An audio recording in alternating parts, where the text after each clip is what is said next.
अभिमन्यु कहता है, डायना, तुमने कहा था ना कि युग ने तुम्हें महाडायन की कहानी सुनाई।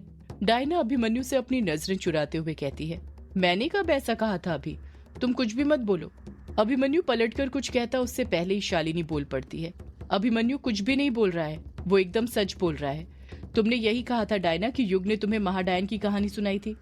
डायना अपना सिर खुजाते हुए कहती है, हाँ याद आया, मैंने ही कहा था।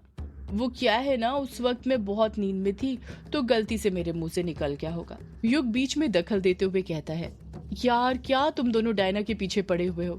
कहानी मैंने सुनाई हो या डायना ने, क्या फर्क पड़ता है, कहानी ही तो थी। डायना तुरंत थोड़ी सीरियस होते हुए कहती है, नहीं युग, जो महाडायन की कहानी मैंने तुम्हें सुनाई थी वो सिर्फ कहानी नहीं थी, बल्कि एक सच्चाई थी, कड़वी सच्चाई जिसे कोई नहीं झुठला सकता। अभिमन्यु युग से पूछता है, युग, डायना ने तुझे ऐसी कौन सी कहानी सुना दी, जरा मुझे भी तो बता। युग मुंह बनाते हुए कहता है, यार बाद में बताता हूँ ना, अभी तो सोकर उठा हूं मैं और तुम लोग लगे हो सवाल पर सवाल पूछने में। डायना, अभिमन्यु, शालिनी तीनों खामोश रहते हैं। पलटकर फिर युग से सवाल नहीं पूछ पाते हैं। वो युग के हालात समझ रहे थे। वो पहले ही अपने हाथ पर बने निशान को लेकर परेशान था और अब तो उसकी कलाई पर एक और निशान बन गया था, जिस कारण वो और परेशान दिख रहा था। कुछ देर बाद शालिनी अपने कमरे के अंदर बैठी हुई थी। इस वक्त वो कमरे के अंदर अकेली थी। शालिनी किसी गहरी सोच में डूबी हुई थी। शालिनी युग की कलाई पर जो निशान बने हुए थे वो उन्हीं के बारे में सोच रही थी। युग को परेशान देखकर वो भी सुबह से ही परेशान हो गई थी। युग की चिंता उसे अंदर से खाए जा रही थी। शालिनी सोचती है, युग बाबू के हाथ पर वो निशान कैसे थे? आखिर पानी और आग के चिन्ह का क्या मतलब हुआ? मन तो चाह रहा है अभी इसी वक्त बाबा के पास पहुंच जाऊं और उनसे इस निशान के बारे में पूछूं। वो जरूर इन निशानों के बारे में जानते होंगे। एक पल के लिए शालिनी अपने बाबा के पास जाने का फैसला लेती है, पर अगले ही पल फैसला बदलते हुए ना में अपना सिर हिलाते हुए खुद से कहती है, नहीं नहीं, मैं बाबा के पास ऐसे ही नहीं जा सकती। मैंने बाबा को वचन दिया है कि अब मैं उनसे तभी मिलने आऊंगी जब मुझे मेरा असली शरीर मिल जाएगा। मैं वचन तोड़ नहीं सकती। वचन तोड़ना यक्षण लोक के नियम के विरुद्ध है। शालिनी बिस्तर पर से उठती है और कमरे के अंदर आगे पीछे घूमते हुए सोचती है, उस रात जब युग बाबू ने मेरे साथ संभोग किया था, उसी वक्त उनके हाथ पर संभोग करने के दौरान वो पानी की बूंद वाला निशान बना था। आखिर हमारे संभोग करने से उस निशान का क्या लेना? बाबा ने मुझे निशानों के बारे में कुछ क्यों नहीं बताया? शालिनी यही सब सोचते हुए परेशान होने लग गई थी।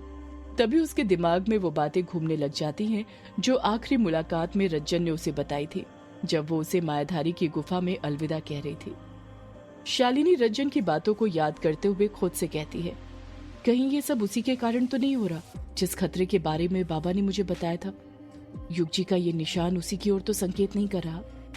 शालिनी उन बातों को याद करने लग जाती है जो जाते वक्त रज्जन ने उसे बताई थी। उसकी आंखों के सामने वो सारे दृश्य चलने लग गए थे जब मायाधारी की गुफा नष्ट हो रही थी और रज्जन उसे राज की बातें बताने में लगा हुआ था। इस वक्त यामिनी अपने यक्षिणी वाले रूप में गुफा के अंदर थी। उसके सिर पर उसका ताज था और वो रज्जन के कटे हुए शरीर के हिस्सों के पास खड़ी थी जो जटाओं से बंधा हुआ था। यामिनी रज्जन पर दबाव बनाते हुए पूछती है, आप खामोश क्यों हैं बाबा?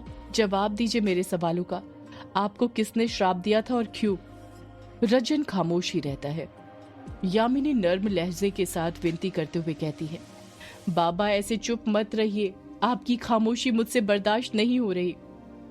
रज्जन की आवाज सुनाई देती है, वक्त के साथ तुझे तेरे सारे सवालों के जवाब मिल जाएंगे बेटी। अभी बस तू अपने मकसद पर ध्यान दे। अपना शरीर ढूंढ ताकि तू उससे सामना कर सके, उसे मार सके। मैंने उसे देखा है, वो बहुत शक्तिशाली है। यामिनी तुरंत पूछती है, आपने उसे कब देखा बाबा? कैसा दिखता है वो? बताइए बाबा। रज्जन यामिनी के सवाल का जवाब देते हुए कहता है, मैंने उसे पहली बार तब देखा था जब युग अपने दोस्तों के साथ ग्रेवयार्ड कोठी में कायर का बर्थडे मना रहा था। यामिनी खामोश रहती है, चुपचाप रज्जन की बातें सुनती रहती है। वो जानती थी रज्जन उसे किसी ऐसी चीज के बारे में बताने वाला था जिसका उसने सिर्फ आज तक जिक्र सुना था, उसे देखा कभी नहीं था। रज्जन भी उस वक्त में पहुंच जाता है जब वो ग्रेवयार्ड कोठी पहुंचा था। इस वक्त रज्जन ग्रेवयार्ड कोठी के दरवाजे के पीछे छुपा हुआ बाहर से ही देख रहा था कि ग्रेवयार्ड कोठी के अंदर क्या हो रहा था। रज्जन ने काली शॉल ओढ़ी हुई थी जिससे उसने अपने आप को कवर करके रखा हुआ था। ग्रेवयार्ड कोठी के अंदर हॉल ही में टेबल पर शराब की 4-5 बोतल रखी हुई थी जो कछुआ और अभिमन्यु कायर का बर्थडे सेलिब्रेट करने के लिए लेकर आए थे। टेबल पर ही बिरयानी और चिकन लॉलीपॉप 3-4 प्लेटों में रखी हुई थी। एक प्लेट में चने रखे हुए थे जिसे युग के दोस्त चखने के तौर पर इस्तेमाल करने वाले थे। हॉल के अंदर इस वक्त सन्नाटा छाया हुआ था, वहां पर कोई नहीं था। युग और उसके बाकी के दोस्त इस वक्त ऊपर वाले कमरे के अंदर थे। एक शराब की बोतल जिसका ढक्कन खुला हुआ था, उसकी महक पूरी ग्रेवयार्ड कोठी में महकने लग गई थी। रज्जन एकटक नजर से ग्रेवयार्ड कोठी के अंदर देख ही रहा था कि तभी वो देखता है कि ग्रेवयार्ड कोठी के एकदम बीचों बीच लगा लालटेन झूमर हिलने लग जाता है। वो लालटेन बार बार आगे पीछे हिल रहा था। तभी उसके उस झूमर के अंदर जितने भी 10-15 बड़े छोटे लालटेन जले हुए थे वो एक साथ बुझ जाते हैं। हॉल में लाइट जली हुई थी जिस कारण लालटेन बुझने के कारण भी हॉल में अंधेरा नहीं होता है।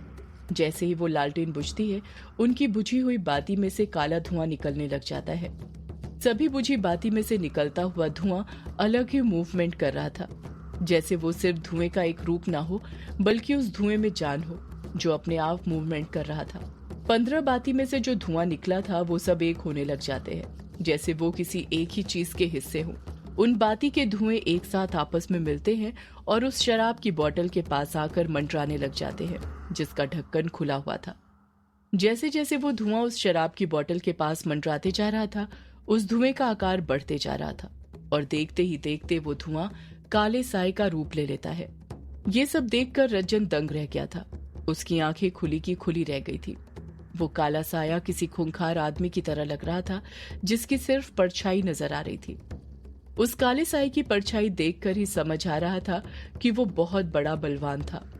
ऊपर वाले कमरे से युग और उसके दोस्तों की आवाज एक साथ सुनाई देती है, happy birthday to you, happy birthday to you.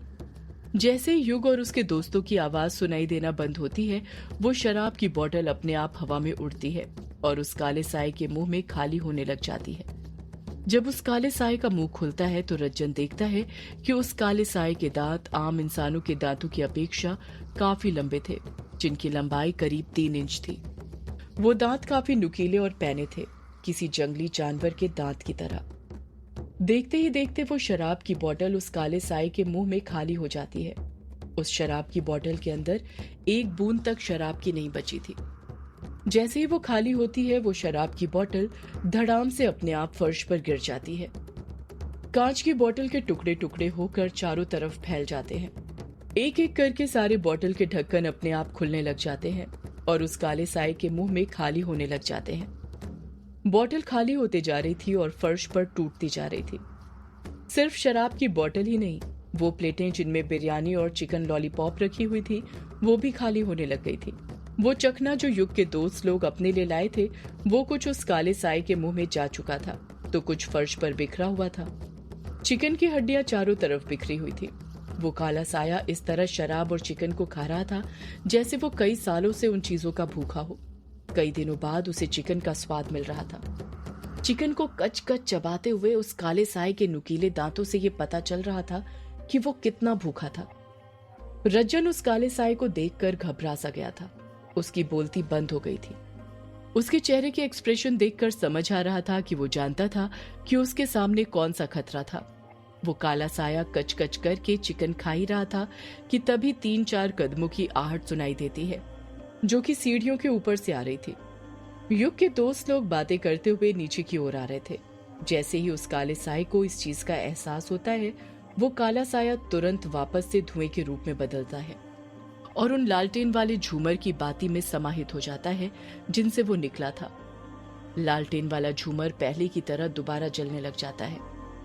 जब युग और उसके दोस्त नीचे पहुंचते हैं तो देखते हैं कि शराब की बोतलें टूटी पड़ी हुई थी। बिरयानी और लॉलीपॉप की प्लेट खाली थी जिनकी हड्डियां बिखरी हुई थी। वहां के हालात देखते हुए कछुआ अपना मुंह फाड़ते हुए कहता है, ओ तेरी, ये क्या हो गया? बिंदु भी हैरानी के साथ कहती है, ये सब किसने किया? अभिमन्यु खाली खाने की प्लेटों को देखते हुए कहता है, ये क्या? ये हमारा खाना किसने खाया? कछुआ डरते हुए कहता है, और कौन हो सकता है? यक्षिणी ही होगी। कायर कछुए की बात से इनकार करते हुए कहता है, पागल हो रहे क्या? यक्षिणी कब से शराब पीने लग गई? कछुआ हिचकिचाते हुए कहता है, जब यक्षिणी मर्दों के साथ संभोग कर सकती है तो शराब पीनी क्या उसके लिए कोई बड़ी चीज है? वो देखो जरा फर्श पर, शराब की बोतल के कांच के टुकड़े तो हैं, पर फर्श पर जरा सी भी शराब नहीं है। इसका मतलब यही हुआ ना, जो शराब हम लेकर आए थे और उसे यक्षिणी पी गई। शराब पी तो पी, जो बिरयानी हम लेकर आए थे वो भी खा गई। अभिमन्यु चिकन की हड्डियों को देखते हुए कहता है, मैंने तुम्हें पहले भी कहा था ना कि चिकन मत लाया करो, शैतानी शक्तियां जाग जाती है। ये उसी का असर है। मुझे तो लगता है यक्षिणी चाहती ही नहीं कि हम यहाँ पर कायर का बर्थडे सेलिब्रेट करें, इसलिए उसने ये सब किया है, अपना खौफ कायम रखने के लिए। युग अभिमन्यु की बात से सहमत होते हुए कहता है, हाँ यार, मुझे भी ऐसा ही लगता है। युग और उसके दोस्त आपस में बातें कर ही रहे थे कि रज्जन को खांसी आने लग जाती है। वो अपनी खांसी पर काबू नहीं कर पाता और खांसने लग जाता है। कायर कछुए से कहता है, अबे कछुए, ये तुझे बुढ़ा खांसी कब से हो गई? कछुआ झट से कहता है, पागल हो रहा है क्या? भला मुझे बुढ़ा खांसी क्यों होगी? मैं तो एकदम ठीक हूँ। कायर हैरानी के साथ कहता है, अगर तू नहीं खांसा तो फिर कौन खांसा? कायर ने इतना ही कहा था कि तभी फिर बुढ़े के खांसने की आवाज सुनाई देती है। जब युग अपने आसपास नजर घुमाता है तो उसकी नजर सीधे रज्जन पर पड़ती है, जो कि दरवाजे के पीछे छुपा हुआ था शॉल ओढ़कर। युग रज्जन को देखकर उसकी तरफ भागकर आने लगता है। युग को अपनी तरफ आता देख रज्जन भी तुरंत वहां से हड़बड़ाहट के साथ भागने लग जाता है। जैसे ही रज्जन भागने के लिए अपना कदम आगे बढ़ाता है, वो अतीत की यादों में से बाहर आ जाता है। इस वक्त यामिनी यक्षिणी रूप में मायाधारी की गुफा के अंदर खड़ी हुई थी, जिसकी चट्टानें धीरे धीरे खिसक रही थी। रज्जन के शरीर के कटे हिस्से से आवाज सुनाई देती है।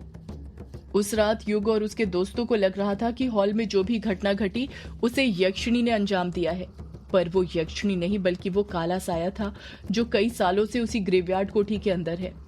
उसकी तड़प बढ़ रही थी और उसी तड़प को मिटाने के लिए वो बाहर निकला था, और मैंने उसे देख लिया था, पर वो मुझे नहीं देख पाया क्योंकि उसका पूरा ध्यान उस वक्त उस खुशबू पर था जो उस चिकन में से आ रही थी। मैंने उसके वो खूंखार दांत देखे थे जो पहले की तरह उस रात भी पहने थे, जिनसे वो लोगों का मांस खाया करता था। यामिनी रज्जन से पूछती है, बाबा, क्या वो काला साया अपने असली रूप में था? रज्जन की आवाज सुनाई देती है, नहीं बेटी, वो काला साया अपने असली रूप में नहीं था। यामिनी तुरंत पूछती है, पर क्यों बाबा? वो काला साया अपने असली रूप में क्यों नहीं था?